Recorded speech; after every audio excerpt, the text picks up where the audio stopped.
Hello everybody, my name is Mike Horwath. I am the Chief Investment Officer here at Diversified. Welcome to the June 2023 monthly video series.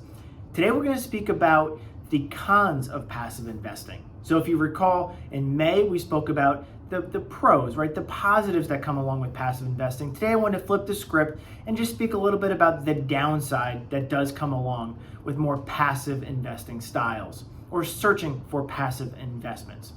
So, public service announcement before we get started. This is not an either or decision. It can be an and that's the way we approach it. It doesn't have to be active or passive as a philosophy. It can be active and passive, but make the decision more tactfully, more thoughtfully, more strategically about where you act or access the passive side and where you access the active side and how you approach them.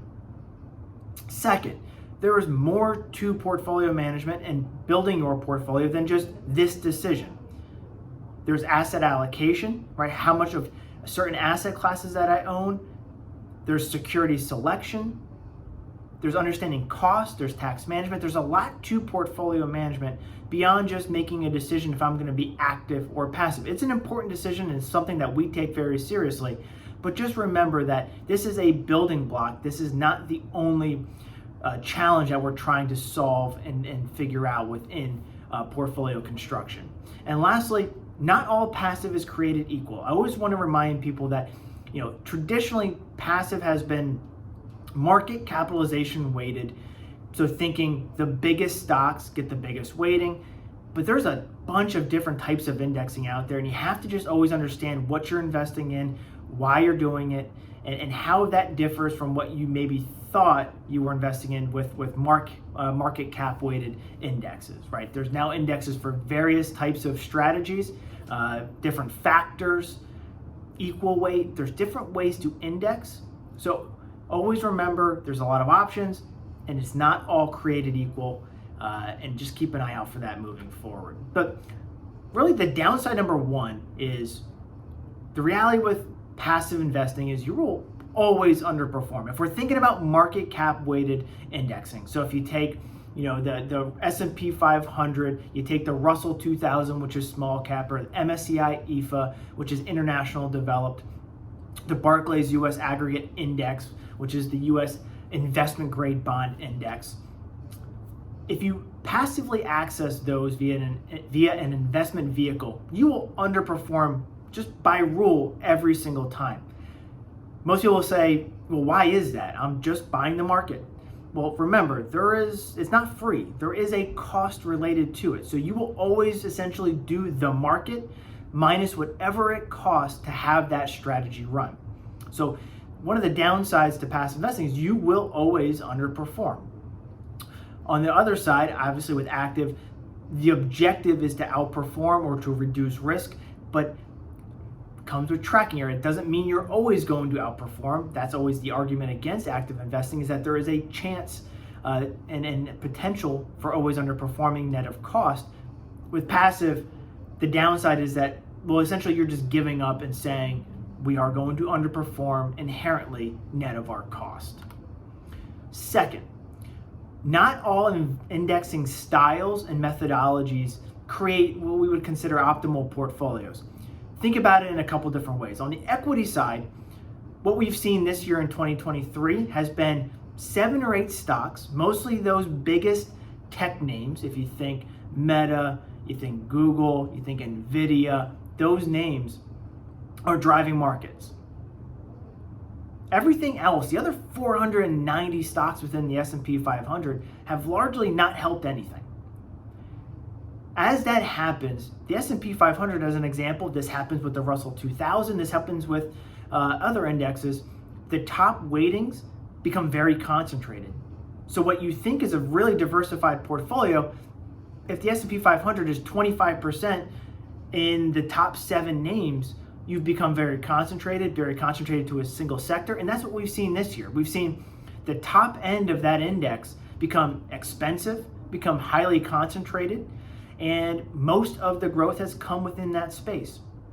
On the bond side, the concern becomes if you almost market cap weight it or weight by the biggest debt issuers, it's just an inherently inefficient way to index, because what you're doing is you are investing in the biggest debt issuers. So the biggest debt issuers get more of your money. Is that necessarily the most efficient way to do it? On the equity side, you can make that argument, and it intuitively makes sense. Apple is the biggest company in the world. Apple should be the biggest holding in our portfolio if we're indexing the world. That makes sense. On the bond side, do you want to weight the biggest debt issuer as the biggest part of your portfolio? Does that make sense? Maybe, maybe not. We'd argue probably not. So we prefer to be a little bit more active because we can avoid that inefficient part of the market. So just understand that they can become concentrated, even though it feels like they are diversified. When you look under the hood and dive into the numbers, you can see on the screen across various metrics of how the concentration and the valuation parts of indexes can vary over time, and certain parts of it can become, for example, the biggest names could become the most expensive by far, just creating some inefficiencies or potential risk concerns within that portfolio. And then lastly, the problem partially with passive has been this evolution to the amount of options. This isn't just we can choose one or two index funds or ETFs that give us the option to market cap weight the US or the world stock market. There are thousands and thousands of ETFs out there that are considered passive and can track some sort of index. Those indexes are not all just market cap weighted. We discussed this earlier. It's important to understand what you're investing in. Investing passively into an index that maybe reweights the index into more cheap oriented stocks, right? So cheaper stocks or momentum, right? Whatever's performing well, that's what it will reweight the portfolio. Some of these things are called factor weightings or factor or smart beta. These are different types of more passive investment options. They're not all created equal. They're not like investing in just the world stock market or the US stock market. You are now changing the game. You are passively investing into a different type of universe. It can become confusing and it can become inefficient for investors to try to figure out what all of this means. So this is one of the fallacies with passive investing in my mind, and what we've seen over time is that investors will come in thinking that they're investing passively when they're just accessing it in a different way that maybe isn't actually that cheap and maybe isn't giving them the exposure that they want. It can be a confusing landscape because of all the different investment options that are out there. So once again, I'll kind of tie it back. The concerns are naturally the concentration, the fact that you will always underperform, and the fact that there's so many options out there. The conversation from our side should be, how do we want to use passive in our portfolios? We've always approached it with highly efficient asset classes. Think US large cap, highly efficient, a lot of players. It's a nice, easy way to have a very low cost way to access the US stock market. We'll approach it that way. The more inefficient asset classes, maybe small cap, maybe emerging markets, those things, we're going to attack them in a more active way. We'll also be more passive in taxable accounts. To me, it makes sense to be more passive because we're managing for taxes as long as in the same way that we're managing for higher returns. We have to be careful. So we'll be more tax efficient by being a little bit more passive within taxable accounts. And we'll also use passive to give us kind of tactical exposures to certain areas where we want to get quickly in somewhere and maybe quickly out of somewhere. We'll use passive because there's no reason for us to go search for an active manager or an active option just to get in and out within a month, 2 months, 3 months, even 6 to 12 months. We'll use more passive in those ways. So really the gist behind this is there are pros to passive investing, there are cons to passive investing. Investors should understand it's not an either or, it can be an and to be thoughtful for how you approach both ways of investing and incorporating both into your portfolios. But as always, reach out to us if you have any questions on how we think about these things. Always love to hear from you.